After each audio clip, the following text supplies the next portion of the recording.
ഭഗത് സിംഗിന്റെ രക്തസാക്ഷിത്വം ഇന്ത്യൻ യുവത്വത്തിൽ പുതിയൊരു വിപ്ലവവീര്യം പടർത്തുമ്പോൾ മറ്റൊരു വശത്ത് ഇന്ത്യൻ രാഷ്ട്രീയത്തിന്റെ ഗതി മാറ്റിയ ഗാന്ധി അംബേദ്കർ പോരാട്ടങ്ങൾ തുടങ്ങുന്നതെങ്ങനെ?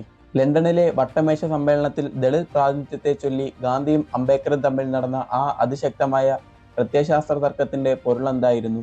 ഒരു ജനതയുടെ രാഷ്ട്രീയ അവകാശവും മഹാത്മാഗാന്ധിയുടെ ജീവനും തമ്മിൽ ഏറ്റുമുട്ടിയ പൂനെ കരാറിലേക്ക് അംബേദ്കറെ എത്തിച്ച ആ നാടകീയമായ സാഹചര്യങ്ങൾ എന്തൊക്കെയാണ്? ഭരണഘടനാ പരിഷ്കാരങ്ങളും സോഷ്യലിസത്തിന്റെ ഉദയവും അംബേദ്കറുടെ ജാതി നിർമ്മാർജ്ജന പ്രഖ്യാപനങ്ങളും ഒത്തുചേർന്ന 1931 മുതൽ 36 വരെയുള്ള കാലഘട്ടത്തിലെ ചരിത്രത്തിലേക്ക് നമുക്കിന്ന് കടന്നുപോകാം. Welcome to Monolith freedom struggle episode 6. 1931 March മാസത്തിന്റെ തുടക്കത്തിൽ ഇന്ത്യയുടെ രാഷ്ട്രീയ അന്തരീക്ഷം അങ്ങേയറ്റം സങ്കീർണമായിരുന്നു. മാർച്ച് 5 ഒപ്പിട്ട ഗാന്ധി ഇർവിൻ ഉടമ്പടി ഒരു വശത്ത് സിവിൽ നിയമലംഘന പ്രസ്ഥാനങ്ങൾക്ക് അറുതി വരുത്തിയെങ്കിലും അത് വലിയൊരു വിഭാഗം ജനങ്ങളെ നിരാശരാക്കി. ഉടമ്പടിയിലെ വ്യവസ്ഥകൾ പ്രകാരം അക്രമരഹിതമായി സമരം ചെയ്ത തടവുകാരെ വിട്ടയക്കാൻ ബ്രിട്ടീഷുകാർ സമ്മതിച്ചു. എന്നാൽ ലാഹോർ ഗൂഢാലോചന കേസിൽ പ്രതികളായ ഭഗത് സിംഗ്, സുഖ്ദേവ്, രാജ്ഗുരു എന്നിവരുടെ വധശിക്ഷയിൽ ഇളവ് ചെയ്യുന്ന കാര്യത്തിൽ വൈസ്രോയി ഇർവിൻ വിട്ടുവീഴ്ചയ്ക്ക് തയ്യാറായില്ല. ഭഗത് സിംഗിനെ വധശിക്ഷ ഒഴിവാക്കാൻ ഗാന്ധി തന്നെ പരമാവധി സമ്മർദ്ദം ചെലുത്തിയില്ല എന്ന വികാരം ഇന്ത്യൻ യുവാക്കൾക്കിടയിൽ പടർന്നു പിടിച്ചു. കോൺഗ്രസിനുള്ളിലെ ഇടതുപക്ഷ ചിന്താഗതിക്കാരായ സുഭാഷ് ചന്ദ്രബോസും ജവഹർലാൽ നെഹ്റുവും ഈ വധശിക്ഷയ്ക്കെതിരെ ശക്തമായ നിലപാടുകൾ എടുത്തു. ലാഹോർ സെൻട്രൽ ജയിലിലെ 14-ാം നമ്പർ വാർഡിലായിരുന്നു ഭഗത് സിംഗിനെ പാർപ്പിച്ചിരുന്നത്. വധശിക്ഷ കാത്തു നിൽക്കുന്ന ഒരു തടവുകാരന്റെ മാനസികാവസ്ഥയല്ലായിരുന്നു അദ്ദേഹത്തിന്. മരിക്കുന്നതിന് തൊട്ടു മുമ്പ് ഭഗത് സിംഗ് വായിച്ചുകൊണ്ടിരുന്നത് ലെനിന്റെ ജീവചരിത്രമായിരുന്നു. വധശിക്ഷ നടപ്പാക്കാൻ അധികൃതർ എത്തിയപ്പോൾ അദ്ദേഹം പറഞ്ഞു, "നിൽക്കൂ, ഒരു വിപ്ലവകാരി മറ്റൊരു വിപ്ലവകാരിയുമായി സംസാരിക്കുകയാണ്." പുസ്തകത്തിലെ ഒരു പേജ് കൂടി വായിച്ചു തീർത്ത ശേഷമാണ് അദ്ദേഹം എഴുന്നേറ്റത്. മാർച്ച് 22 തന്റെ വിപ്ലവകാരികളായ സുഹൃത്തുക്കൾക്ക് അദ്ദേഹം ഒരു കത്തെഴുതി. "എനിക്ക് ജീവിക്കാൻ ആഗ്രഹമുണ്ട്, പക്ഷേ ഒരു തടവുകാരനായിട്ടല്ല. എൻ്റെ പേര് ഇന്ത്യൻ വിപ്ലവത്തിന്റെ അടയാളമായി മാറണം. ഞാൻ പുഞ്ചിരിയുടെ തൂക്കുമരത്തിലേക്ക് നടന്നാൽ ഇന്ത്യൻ അമ്മമാർ തങ്ങളുടെ മക്കൾ ഭഗത് സിംഗിനെ പോലെ ആകണമെന്ന് ആഗ്രഹിക്കും." സാധാരണയായി വധശിക്ഷകൾ നടപ്പിലാക്കുന്നത് അതിരാവിലെയാണ്. എന്നാൽ ഭഗത് സിംഗിന്റെ കാര്യത്തിൽ ബ്രിട്ടീഷുകാർ ഭയചരിതരായിരുന്നു. ജയിലിന് പുറത്ത് തടിച്ചുകൂടിയ 10,000-ങ്ങളെ ഭയന്ന് നിശ്ചയിച്ചതിനും 11 മണിക്കൂർ മുമ്പ് മാർച്ച് 23 വൈകുന്നേരം 7 മണിയോടെ വധശിക്ഷ നടപ്പാക്കാൻ തീരുമാനിച്ചു. ഭഗത് സിംഗും സുഖ്ദേവും രാജ്ഗുരുവും തോളോട് തോൾ ചേർന്ന് നിന്നു. ജയിലിന്റെ മതിലുകൾ ഭേദിക്കുന്ന ശബ്ദത്തിൽ അവർ മുദ്രാവാക്യങ്ങൾ വിളിച്ചു. ഇൻക്വിലാബ് സിന്ദാബാദ്, സാമ്രാജ്യത്വം തുലയട്ടെ. ജയിലിനുള്ളിലെ മറ്റ് തടവുകാരും ഈ വിളികൾ ഏറ്റുചൊല്ലി. തൂക്കുമരത്തിന് മുന്നിൽ വെച്ച് അവർ പരസ്പരം ആലിംഗനം ചെയ്തു. ആരാച്ചാരായ ബർക്കത്തിനോട് ഭഗത് സിംഗ് പറഞ്ഞു, "നിങ്ങളൊരു ഭാഗ്യവാനാണ്. കാരണം ഇന്ത്യയിലെ ഏറ്റവും വലിയ 3 വിപ്ലവകാരികൾ മരണം പുലുങ്ങുന്നത് നിങ്ങൾക്ക് നേരിട്ട് കാണാം." മൂവരും പുഞ്ചിരിയോടെ കയർ ചുംബിച്ചു. മൃതദേഹങ്ങൾ താഴേക്ക് പതിച്ചപ്പോൾ ഇന്ത്യയുടെ ചരിത്രത്തിലെ ഏറ്റവും തീക്ഷ്ണമായ ഒരു അധ്യായത്തിന് അന്ത്യമായി. മൃതദേഹങ്ങൾ ബന്ധുക്കൾക്ക് വിട്ടു നൽകിയാൽ ലാഹോർ നഗരം കത്തുമെന്ന് അധികൃതർക്കറിയാമായിരുന്നു. അതിനാൽ ജയിലിന്റെ പിൻഭാഗത്തെ മതിൽ തകർത്ത് മൃതദേഹങ്ങൾ രഹസ്യമായി പുറത്തെത്തിച്ചു. മൃതദേഹങ്ങൾ ട്രക്കിൽ കയറ്റി ഫിറോസ്പൂരിലെ സജ്ജൽ നദിക്കരയിലുള്ള ഖണ്ടാ സിംഗ് വാല എന്ന ഗ്രാമത്തിലേക്ക് കൊണ്ടുപോയി. അവിടെ വെച്ച് തിരക്കിട്ട് മൃതദേഹങ്ങൾ ദഹിപ്പിക്കാൻ ശ്രമിച്ചു. നേരം പുലരാറായപ്പോൾ ഗ്രാമവാസികൾ വിവരമറിഞ്ഞെത്തുന്നത് കണ്ട് പകുതി വന്ന അവശിഷ്ടങ്ങൾ നദിയിലേക്ക് എറിഞ്ഞ് ബ്രിട്ടീഷ് സൈനികർ ഓടിപ്പോയി. പിറ്റേന്ന് രാവിലെ ഭഗത് സിംഗിന്റെ സഹോദരി ബീബി അമർ ഖൗണിന്റെയും മറ്റ് നേതാക്കളുടെയും നേതൃത്വത്തിൽ ജനങ്ങൾ നദിക്കരയിലെത്തി. അവർ അവിടെ നിന്ന് പകുതി കത്തിയ ശരീരങ്ങൾ കണ്ടെടുത്തു. തുടർന്ന് ലാഹോറിലെ ലക്ഷക്കണക്കിന് ആളുകൾ പങ്കെടുത്ത വമ്പിച്ച വിലാപയാത്ര നടന്നു. ഭഗത് സിംഗിന്റെ രക്തസാക്ഷിത്വത്തിന് 3 ദിവസത്തിന് ശേഷമാണ് കറാച്ചിയിൽ കോൺഗ്രസ് സമ്മേളനം നടന്നത്. ഇന്ത്യയുടെ യുവജനതയുടെ രോക്ഷം മുഴുവൻ ആ സമ്മേളനത്തിന് നേരെയായിരുന്നു. കറാച്ചി റെയിൽവേ സ്റ്റേഷനിൽ ഇറങ്ങിയ ഗാന്ധിയെ സ്വീകരിച്ചത് പൂച്ചെണ്ടുകളല്ല, മറിച്ച് കറുത്ത റോസാപ്പൂക്കളും കരിങ്കൊടികളുമായിരുന്നു. "ഗാന്ധിജി തിരിച്ചു കയറൂ, ഭഗത് സിംഗിന്റെ കൊലപാതകത്തിൽ ഗാന്ധിജിക്കും പങ്കുണ്ട്" തുടങ്ങിയ മുദ്രാവാക്യങ്ങൾ ഉയർന്നു. ഗാന്ധിജിയുടെ ജീവിതത്തിലെ ഏറ്റവും വലിയ വെല്ലുവിളിയായിരുന്നു ആ നിമിഷം. ഭഗത് സിംഗിന്റെ ധീരതയെ പ്രകീർത്തിച്ചുകൊണ്ട് ഒരു പ്രമേയം അവതരിപ്പിക്കാൻ ഗാന്ധിജി നെഹ്റുവിനോട് ആവശ്യപ്പെട്ടു. പക്ഷേ ഭഗത് സിംഗിന്റെ രാഷ്ട്രീയ പാതയെ കോൺഗ്രസ് അംഗീകരിച്ചില്ല. എങ്കിലും അദ്ദേഹത്തിന്റെ ത്യാഗത്തെ ആദരിക്കാൻ കോൺഗ്രസ് നിർബന്ധിതരായി. ഭഗത് സിംഗ് വെറും ഒരു ബോംബേറുകാരൻ ആയിരുന്നില്ല. അദ്ദേഹം ഉയർത്തിയ സോഷ്യലിസ്റ്റ് ആശയങ്ങൾ ഇന്ത്യൻ രാഷ്ട്രീയത്തിന്റെ ദിശ മാറ്റി. Hindustan socialist republic association (HRSA) Bhagat സിംഗിന്റെ മരണത്തോടെ വിപ്ലവ സംഘടനകൾക്ക് തിരിച്ചടിയായെങ്കിലും അവരുടെ ആശയങ്ങൾ കോൺഗ്രസിനുള്ളിലെ യുവ നേതാക്കളെ ആകർഷിച്ചു. ഉദാഹരണത്തിന് നെഹ്റുവും സുഭാഷ് ചന്ദ്രബോസും. നവജവാൻ ഭാരത് സഭ പോലുള്ള സംഘടനകൾ ഇന്ത്യയിലുടനീളം ശക്തിപ്പെട്ടു. ഗാന്ധിജിയുടെ അഹിംസാവാദയ്ക്ക് ബദലായി ഒരു വിപ്ലവ സോഷ്യലിസ്റ്റ് രാഷ്ട്രീയത്തിന് ഭഗത് സിംഗ് അടിത്തറയിട്ടു. ഈ രക്തസാക്ഷിത്വം ഒരു വ്യക്തിയുടെ അന്ത്യമായിരുന്നില്ല, ബ്രിട്ടീഷ് ഭരണകൂടത്തിന്റെ ശവപ്പെട്ടിയിലെ അവസാനത്തെ ആണിയായി മാറുന്ന ഒരു പുതിയ പോരാട്ട വീര്യത്തിന് തുടക്കമായിരുന്നു. ഇതിനുശേഷം ഇന്ത്യൻ രാഷ്ട്രീയം അംബേദ്കറുടെയും സോഷ്യലിസ്റ്റുകളുടെയും പുത്തൻ ആശയങ്ങളിലേക്ക് വഴിമാറി. രണ്ടാം വട്ടമേശ സമ്മേളനത്തിന് ലണ്ടനിലേക്ക് പുറപ്പെടും മുമ്പ് 1931 ഓഗസ്റ്റ് 14 ബോംബെയിലെ മണിഭവനിൽ വെച്ചാണ് ഗാന്ധിയും അംബേദ്കറും ആദ്യമായി നേരിട്ട് കണ്ടത്. അന്ന് ഗാന്ധിജി കരുതിയത് അംബേദ്കർ ഒരു തീവ്രവാദിയായ ബ്രാഹ്മണനാണെന്നാണ്. എന്നാൽ താൻ ജനിച്ചതു മുതൽ അനുഭവിച്ച വിവേചനങ്ങൾ അംബേദ്കർ വിവരിച്ചപ്പോൾ ഗാന്ധിജി സ്തബ്ധനായി. എനിക്ക് മാതൃഭൂമിയില്ല എന്ന അംബേദ്കറുടെ വാക്കുകൾ ഗാന്ധിജിയെ വേദനിപ്പിച്ചു. എങ്കിലും ദളിതരുടെ രാഷ്ട്രീയമായ വേർതിരിവിനെ ഗാന്ധിജി അന്നേ എതിർത്തിരുന്നു. ഈ ആശയപരമായ വിടവുകളോടെയാണ് ഇരുവരും ലണ്ടനിലേക്ക് വിമാനം കയറിയത്. ലണ്ടനിലെ വട്ടമേശ സമ്മേളനത്തിൽ കോൺഗ്രസിന്റെ ഏക പ്രതിനിധിയായിരുന്നു ഗാന്ധിജി. ബ്രിട്ടീഷുകാരുടെ വിഭജിച്ച് ഭരിക്കുക എന്ന തന്ത്രത്തെ നേരിടാൻ അദ്ദേഹം ശ്രമിച്ചപ്പോൾ അംബേദ്കർക്ക് അത് നൂറ്റാണ്ടുകളായി അടിച്ചമർത്തപ്പെട്ടവർക്ക് അധികാരം നേടാനുള്ള അവസാന അവസരമായിരുന്നു. കോൺഗ്രസ് മാത്രമാണ് ഇന്ത്യയിലെ ദളിതരുടെ ശബ്ദമെന്ന് ഗാന്ധിജി വാദിച്ചു. എന്നാൽ ദളിതരുടെ യഥാർത്ഥ പ്രതിനിധി താനാണെന്നും കോൺഗ്രസ് സവർണ താൽപര്യങ്ങളാണ് സംരക്ഷിക്കുന്നതെന്നും അംബേദ്കർ ആഞ്ഞടിച്ചു. ലണ്ടനിലെ സദസ്സിന് മുന്നിൽ ഇന്ത്യയിലെ ഐക്യത്തിന്റെ ഭീകരാവസ്ഥ അംബേദ്കർ വിവരിച്ചു. കുടിവെള്ളം പോലും നിഷേധിക്കപ്പെടുന്ന ഒരു ജനതയ്ക്ക് രാഷ്ട്രീയമായ സംരക്ഷണമില്ലാതെ മോചനമില്ലെന്ന് അദ്ദേഹം സമർത്ഥിച്ചു. ഗാന്ധിജിയുടെ ശക്തമായ എതിർപ്പിനെ തുടർന്ന് വട്ടമേശ സമ്മേളനം തീരുമാനമാകാതെ പിരിഞ്ഞു. എന്നാൽ അംബേദ്കർ തന്റെ പോരാട്ടം ലണ്ടനിൽ തുടർന്നു. ബ്രിട്ടീഷ് പ്രധാനമന്ത്രി റാംസെ മക്ഡൊണാൾഡുമായി അദ്ദേഹം നിരന്തരം ചർച്ചകൾ നടത്തി. മുസ്ലിം ലീഗ്, സിഖുകാർ, ഇന്ത്യൻ ക്രിസ്ത്യാനികൾ എന്നിവരുമായി ചേർന്ന് അംബേദ്കർ ഒരു സഖ്യമുണ്ടാക്കി. മൈനോറിറ്റി പാക്ട് എന്ന് വിളിക്കപ്പെട്ട ഈ ധാരണയിലൂടെ എല്ലാ ന്യൂനപക്ഷങ്ങൾക്കും പ്രത്യേക വോട്ടവകാശം വേണമെന്ന ആവശ്യം ബ്രിട്ടീഷ് ഗവൺമെന്റിന് മുന്നിൽ ഔദ്യോഗികമായി സമർപ്പിച്ചു. ഇന്ത്യയെ മതപരമായും ജാതീയമായും ഭിന്നിപ്പിക്കുന്നത് തങ്ങളുടെ ഭരണം എളുപ്പമാക്കുമെന്ന് ബ്രിട്ടീഷുകാർ കരുതി. അംബേദ്കറുടെ നീതിയുക്തമായ ആവശ്യത്തെ അവർ തങ്ങളുടെ രാഷ്ട്രീയ ലക്ഷ്യത്തിനായി ഉപയോഗിച്ചു. ബ്രിട്ടീഷ് പ്രധാനമന്ത്രി റാംസെ മക്ഡൊണാൾഡ് ഇന്ത്യയുടെ ജാതി മത വിഭാഗങ്ങൾക്ക് നിയമനിർമ്മാണ സഭകളിൽ പ്രത്യേക സീറ്റുകൾ അനുവദിച്ചുകൊണ്ട് കമ്മ്യൂണൽ അവാർഡ് പ്രഖ്യാപിച്ചു. ദളിതർക്ക് പ്രത്യേക സീറ്റുകൾ ലഭിച്ചു. ഇവിടെ ദളിതർക്ക് 2 വോട്ടുകൾ ചെയ്യാം.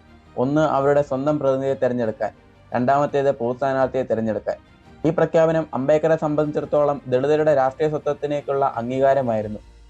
തന്റെ ജനതയെ ഹൈന്ദവ മേധാവിത്വത്തിൽ നിന്നും രാഷ്ട്രീയമായി മോചിപ്പിച്ചുവെന്ന് അദ്ദേഹം വിശ്വസിച്ചു. ലണ്ടനിൽ നിന്ന് മടങ്ങിയെത്തിയ ഗാന്ധിജി അറസ്റ്റ് ചെയ്യപ്പെട്ട് പൂനെയിലെ യർവാദ ജയിലിലായിരുന്നു.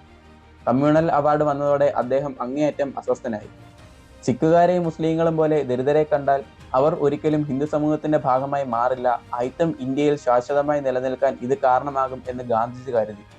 ജാതി വ്യവസ്ഥയെ ഉള്ളിൽ നിന്ന് ശുദ്ധീകരിക്കാമെന്നായിരുന്നു ഗാന്ധിജിയുടെ നിലപാട്. ഗാന്ധിജി പ്രധാനമന്ത്രിക്ക് കത്തെഴുതി, ഈ തീരുമാനം മാറിയില്ലെങ്കിൽ ഞാൻ മരണം വരെ ഉപവാസം അനുഷ്ഠിക്കും. ബ്രിട്ടീഷ് സർക്കാർ തന്റെ ആവശ്യം നിരസിച്ചതോടെ 1932 സെപ്റ്റംബർ 20 ഗാന്ധിജി ഉപവാസം ആരംഭിച്ചു. ഇന്ത്യ ഒട്ടുക്കും പരിഭ്രാന്തിയിലായി. ഗാന്ധിജി മരിച്ചാൽ അത് ഇന്ത്യയിലെ ദളിതർക്ക് നേരെ വലിയ ആക്രമണങ്ങൾക്ക് കാരണമാകുമെന്ന് എല്ലാവരും ഭയപ്പെട്ടു. ഗാന്ധിജിയുടെ ജീവനും തന്റെ ജനതയുടെ അവകാശവും തമ്മിലുള്ള വലിയൊരു പോരാട്ടത്തിന്റെ കേന്ദ്ര ബിന്ദുവായി അംബേദ്കർ മാറി. ലോകം മുഴുവൻ യർവാദ ജയിലിലേക്ക് നോക്കി നിന്ന ആ ദിവസങ്ങൾ അംബേദ്കർക്ക് മേൽ രാജ്യം മുഴുവൻ സമ്മർദ്ദം ചെലുത്തി. ഈ പോരാട്ടം ഗാന്ധിയെ സംബന്ധിച്ചിടത്തോളം വെറുമൊരു രാഷ്ട്രീയ വിയോജിപ്പായിരുന്നില്ല, ഹിന്ദു സമൂഹത്തിന്റെ ആത്മീയമായ തകർച്ച തടയാനുള്ള അവസാന ശ്രമമായിരുന്നു. ദളിതർക്ക് പ്രത്യേക വോട്ടവകാശം നൽകുന്നത് അവരെ എന്നേക്കുമായി ഹൈന്ദവ സമൂഹത്തിൽ നിന്ന് അകറ്റും, ഐക്യത്തെ നിയമപരമായി അംഗീകരിക്കുന്നതിന് തുല്യമാണ് എന്ന് ഗാന്ധി വിശ്വസിച്ചു. ഉപവാസം തുടങ്ങിയതോടെ ഇന്ത്യ ഒട്ടാകെ വലിയ വികാര തരംഗമുണ്ടായി. ഹൈന്ദവ ക്ഷേത്രങ്ങൾ ദളിതന്മാർക്ക് തുറന്നുകൊടുത്തു. പൊതുകിണറുകളിൽ നിന്ന് അവർ വെള്ളം നൽകി. ഗാന്ധിജിയുടെ ജീവൻ രക്ഷിക്കാൻ സവർണ ഹിന്ദുക്കൾ പെട്ടെന്ന് മാറ്റങ്ങൾക്ക് തയ്യാറായി. എന്നാൽ അംബേദ്കർക്ക് ഇതൊരു വൈകാരികമായ ബ്ലാക്ക് മെയിലിംഗ് മാത്രമായിരുന്നു. രാജ്യം മുഴുവൻ അംബേദ്കറിനെ ഒരു വില്ലനായി കാണാൻ തുടങ്ങി. ഗാന്ധിജിക്ക് എന്തെങ്കിലും സംഭവിച്ചാൽ അതിന്റെ ഉത്തരവാദിത്വം അംബേദ്കറിനായിരിക്കുമെന്ന നിലയിൽ വലിയ സമ്മർദ്ദമാണ് അദ്ദേഹത്തിന് മേലുണ്ടായത്. മദൻ മോഹൻ മാളവ്യ, MC രാജ, സപ്രു തുടങ്ങിയ നേതാക്കന്മാർ മധ്യസ്ഥയ്ക്കായി അംബേദ്കറെ സമീപിച്ചു. അംബേദ്കർ തന്റെ നിലപാടിൽ ഉറച്ചു നിന്നു. എന്റെ ജനതയുടെ അവകാശങ്ങൾ ബലികൊടുത്തുകൊണ്ട് ഗാന്ധിജിയുടെ ജീവൻ രക്ഷിക്കാൻ കഴിയില്ല എന്നാണ് അദ്ദേഹം വാദിച്ചത്. എന്നാൽ ഗാന്ധിജിയുടെ നില വഷളായതോടെ ഒരു ആഭ്യന്തര യുദ്ധം ഒഴിവാക്കാനും ഗാന്ധിജിയുടെ ജീവൻ നിലനിർത്താനും അംബേദ്കർ വിട്ടുവീഴ്ചയ്ക്ക് തയ്യാറായി. പക്ഷേ അതൊരു നിരുപാധികമായ കീഴടങ്ങലായിരുന്നില്ല, കഠിനമായ വിലപേശലായിരുന്നു. യർവാദ ജയിലിനുള്ളിലെ മാവിൻ ചുവട്ടിൽ വെച്ച് ഗാന്ധിയുടെ കട്ടിലിന് സമീപം ഇരുന്നുകൊണ്ട് അംബേദ്കർ ആ ചരിത്രരേഖയിൽ ഒപ്പുവെച്ചു. പൂന കരാർ. ദളിതർക്ക് പ്രത്യേക വോട്ടവകാശം വേണ്ടെന്ന് വെച്ചു. പകരം അവർ ഹൈന്ദവ വോട്ടർ പട്ടികയുടെ ഭാഗമായി തുടർന്നു. കമ്മ്യൂണൽ അവാർഡ് പ്രകാരം ലഭിക്കുന്ന 71 സീറ്റുകൾക്ക് പകരം പ്രാദേശിക നിയമസഭകളിൽ 148 സീറ്റുകൾ ദളിതന്മാർക്ക് സംവരണം ചെയ്തു. കേന്ദ്ര നിയമസഭയിൽ 18% സീറ്റുകളും അവർക്കായി നീക്കിവെച്ചു. ദളിത് പ്രതിനിധികളെ തിരഞ്ഞെടുക്കാൻ ദളിതന്മാർക്കും സവർണർക്കും ഒരുപോലെ വോട്ട് ചെയ്യാമെന്ന ജോയിന്റ് ഇലക്ടേറ്റ് രീതി അംഗീകരിക്കപ്പെട്ടു. ഇതൊരു വലിയ വിജയമായി കോൺഗ്രസ് ആഘോഷിച്ചെങ്കിലും പിൽക്കാലത്ത് അംബേദ്കർ ഇതിൽ ഖേദിച്ചു. സവർണ വോട്ടുകളുടെ സഹായത്തോടെ ജയിക്കുന്ന ദളിത് പ്രതിനിധികൾക്ക് സ്വന്തം ജനതയുടെ താൽപര്യം സംരക്ഷിക്കാൻ കഴിയില്ലെന്ന് അദ്ദേഹം തിരിച്ചറിഞ്ഞു. പൂനെ കരാറിന് ശേഷം ഗാന്ധിജിയുടെ പ്രവർത്തനങ്ങളിൽ വലിയൊരു മാറ്റം സംഭവിച്ചു. ഐത്തോച്ചാടനം തന്റെ രാഷ്ട്രീയ അജണ്ടയുടെ മുൻനിരയിലേക്ക് അദ്ദേഹം കൊണ്ടുവന്നു. ദളിതരെ അദ്ദേഹം ഹരിജൻ, അതായത് ദൈവത്തിന്റെ മക്കൾ എന്ന് വിളിച്ചു. ഹരിജൻ സേവാ സംഘം രൂപീകരിച്ചു, ഐത്തം തുടച്ചു നീക്കാൻ എന്ന ലക്ഷ്യത്തോടെ.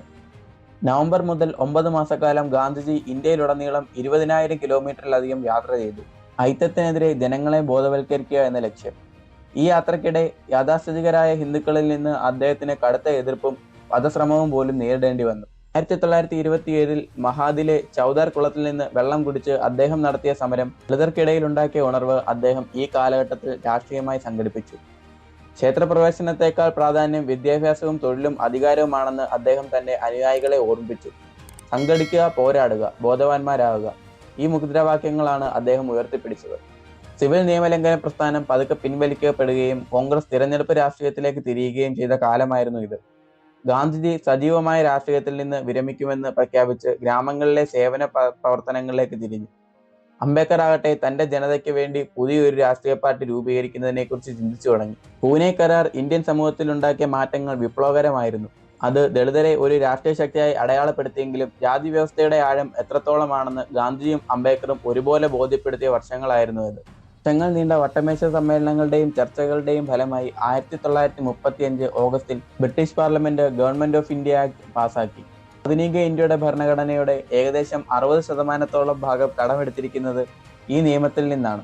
ഈ നിയമത്തിന്റെ ഏറ്റവും വലിയ പ്രത്യേകത സ്റ്റേറ്റുകളിൽ ഡയർക്കി ഒഴിവാക്കി പൂർണ്ണമായും സ്വയംഭരണം അനുവദിക്കുക എന്നതായിരുന്നു. തിരഞ്ഞെടുക്കപ്പെട്ട ഇന്ത്യൻ മന്ത്രിമാർക്ക് ഭരണാധികാരം കൈമാറാൻ ഇത് വഴിയൊരുക്കി. ബ്രിട്ടീഷ് ഇന്ത്യയും നാട്ടുരാജ്യങ്ങളും ചേരുന്ന ഒരു ഫെഡറൽ സംവിധാന നിയമം വിഭാവനം ചെയ്തു. ഇതോടൊപ്പം ഇന്ത്യയുടെ സാമ്പത്തിക അടിത്തറ ശക്തമാക്കാൻ റിസർവ് ബാങ്ക് ഓഫ് ഇന്ത്യ സ്ഥാപിക്കപ്പെട്ടു. അധികാരം ഇന്ത്യക്കാർക്ക് നൽകുന്നുവെന്ന് തോന്നിപ്പിച്ചെങ്കിലും ഗവർണർ ജനറലും പ്രവിശ്യ ഗവർണറും വീറ്റോ അധികാരം നൽകിക്കൊണ്ട് യഥാർത്ഥ നിയന്ത്രണം ബ്രിട്ടീഷ് സ്വന്തം കൈകളിൽ തന്നെ വെച്ചു. അതുകൊണ്ട് തന്നെ നെഹ്റു ഇതിനെ എഞ്ചിനില്ലാത്ത ശക്തമായ ബ്രേക്കുള്ള വണ്ടി എന്നാണ് വിശേഷിപ്പിച്ചത്. ഗാന്ധിജിയുടെ ആത്മീയവും അഹിംസാപരമായ സമരമുറകളിൽ നിന്ന് വ്യത്യസ്തമായി സാമ്പത്തിക സമത്വത്തിന് മുൻഗണന നൽകുന്ന സോഷ്യലിസ്റ്റ് ആശയങ്ങളും കോൺഗ്രസിനുള്ളിൽ ശക്തിപ്പെട്ടു. ജവഹർലാൽ നെഹ്റുവും സുഭാഷ് ചന്ദ്രബോസുമായിരുന്നു ഇതിന്റെ വക്താക്കൾ. കോൺഗ്രസിനുള്ളിൽ തന്നെ ഒരു സോഷ്യലിസ്റ്റ് വിഭാഗമായി ജയപ്രകാശ് നാരായൺ കോൺഗ്രസ് സോഷ്യലിസ്റ്റ് പാർട്ടി രൂപീകരിച്ചു. ആചാര്യ നരേന്ദ്രദേവ്, റാം മോഹൻ ലോഹിയ എന്നിവർ ചേർന്ന് ഈ പാർട്ടി രൂപീകരിച്ചു. റഷ്യൻ വിപ്ലവത്തിന്റെ സ്വാധീനത്തിൽ കർഷകരുടെയും തൊഴിലാളികളുടെയും പ്രശ്നങ്ങൾ രാഷ്ട്രീയ പ്രാധാന്യം നൽകുക എന്നതായിരുന്നു അവരുടെ ലക്ഷ്യം. വിദേശ രാജ്യങ്ങളിൽ പര്യടനം നടത്തി മടങ്ങിയെത്തിയ നെഹ്റു സോഷ്യലിസമാണ് ഇന്ത്യയുടെ ദാരിദ്ര്യത്തിന് ഏക പരിഹാരമെന്ന് പ്രഖ്യാപിച്ചു. 1936 ലക്നൗ സമ്മേളനത്തിൽ അധ്യക്ഷനായ നെഹ്റു കോൺഗ്രസിനെ കൂടുതൽ ഇടതുപക്ഷ ചിന്താഗതികളിലേക്ക് നയിച്ചു. പൂനെ കരാറിന് ശേഷം ഹിന്ദു സമൂഹത്തിനുള്ളിൽ നിന്നുകൊണ്ട് ദളിത് മോചനം അസാധ്യമാണെന്ന് ഡോക്ടർ അംബേദ്കർ തിരിച്ചറിഞ്ഞു.